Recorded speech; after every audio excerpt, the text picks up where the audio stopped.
Howdy folks, it is Diecastbuffet here again. Welcome back to another NASCAR Diecast review. We got a random one in the studio, and I'm hyped. It is a obscure truck series release. It is the 2024 Matt Mills number 42 Chevrolet Silverado. I love seeing these truck diecasts get made. I feel like every time we get one made, it's one in a blue moon, so seeing another one pop up in the studio is very, very enjoyable for me. So without further ado, let's check it out. Alrighty folks, we're out of the good old box and let's dive into today's diecast review. First off, what a great looking paint scheme. Very glossy, very sharp, and the red on this truck is so bright. I love it. It's pretty much the same shade as the Craftsman red, but it's all over the paint scheme. The spoiler, the sides, the numbers. Very, very good stuff, guys. So let's go ahead and dive into this review. Now, first thing that I noticed is the roof number is a little bit too small. That might be accurate to the real truck. I don't know. I'm pretty picky about the roof numbers, and if they're not 100% right, that bugs me. It's got JF Electric right there on the hood. This truck was driven by, I think, Carson Hocevar in 2023, so they have a new driver in there.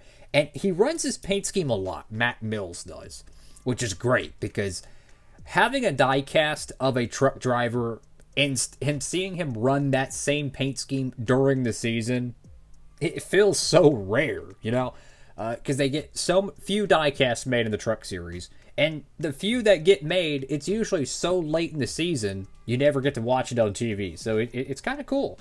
Get the top of the nose here. It's got a Grove Street bullet hole. That's always good. Get the Chevrolet Silverado headlights. Got number 42.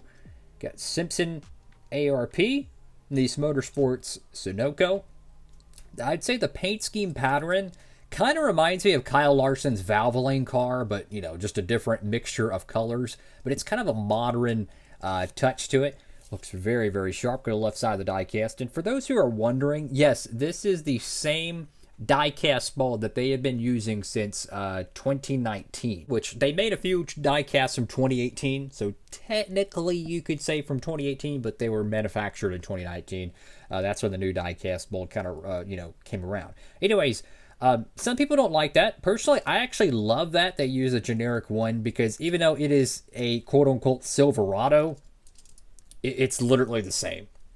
And another thing is the front end on these trucks are a little bit thick that you could actually shave it down with a Dremel and you could slope it out and kind of make it kind of the earlier 2010s, late 2000s style truck if you really, really wanted to.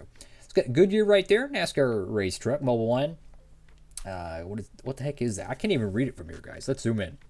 Got Arrowhead Brass, Tilt-On, Lincoln Welders, SKF, Calico, Cometic, Craftsman, number 42.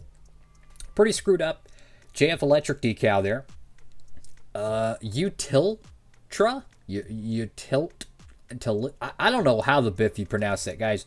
I can barely English, so that's no fun. Got a very fuzzy Goodyear tires. That's interesting. Got Chevrolet Nice Motorsports Sparco Mobile One. I think that's the Marines decal there. And you get Matt Mills. Go to the caboose of the diecast. I really like the white bumpers on these trucks. They look very sharp. JF Electric. Got Silverado RST number 42. Bright red spoiler. Go to the right side of the diecast. And again, you can see a little bit of a kind of a bump on the right rear quarter panel with the electric decal. A little bit of a screw up there, but it's minor, so you don't have to worry about it being drastically bad. Hey, it's not as bad as the bullet hole in the front. I'm kidding. Really nice looking truck diecast, guys. Go to the top of it, and this is what I was talking about with that roof number. Look how small the roof number is. You can see the sheen around it, which allows you to see the outlining of the 42. Look at the door number. And then look at the roof. That is pretty, look, if it's realistic to the real truck, I have no problem with it. But if it's not, that's bad. Go to the back end of the truck, you have Mills right there on the back window. No, we're not talking about General Mills for all you cereal fans. Hey, I love cereal too, trust me. I just don't like the calories of it, holy cow. Trying to eat cereal while you're cutting sucks, by the way. That's for the bulk seasons. For you fitness cats, you'll know what I'm talking about. I got Chevrolet right there in the bed cover with Mobile One. I feel like Mobile One should just sponsor like the Xfinity series or something. They already sponsor like 30 different drivers. They should just go ahead and pony up. Got JF Electric and whatever the biff that is, which I'm assuming is the Utilitra. Bruh. If you can pronounce this word, you're a winner. You're a winner, guys, because I can't do it. So that means I'm not a winner. Oh, my goodness. We're going to take a look at the truck box.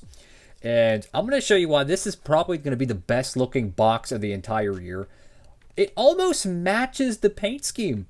Like real talk. If they changed the black on the box to the dark blue, it literally would match it perfectly. Because the red is very close. I mean, it's pretty darn bright.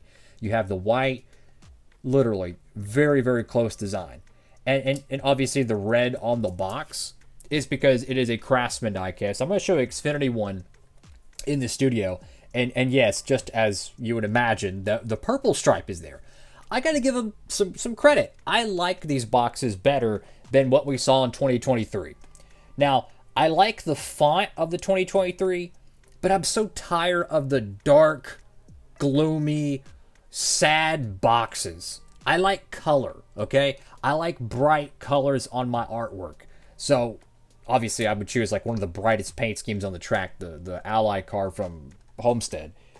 But my point is, the 2024 box lineup, I think, is actually a plus because there's more color on it. I'm so tired of seeing gray, stale boxes, so I had to give them some props at least. It's a step in the right direction. They won't go all the way to the 2009 style boxes. I wish they would. I would pay more for that, but that's besides the point.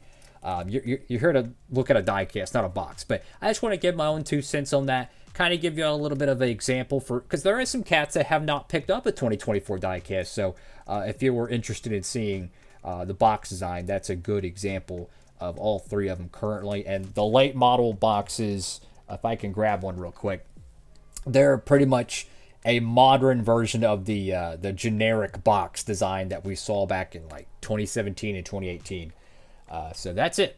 Thank y'all for watching. Have a blessed one. Make sure to give the video a huge thumbs up, guys. It helps out the channel, tells the algorithm that you enjoy this content and that you would like to see potentially more. Hey, man, I want to do diecast reviews on every single diecast made. Super passionate about it. I love talking diecast. And that is all for now. Thank y'all so much for watching. Have a blessed one. Diecast Buffet. Signing off.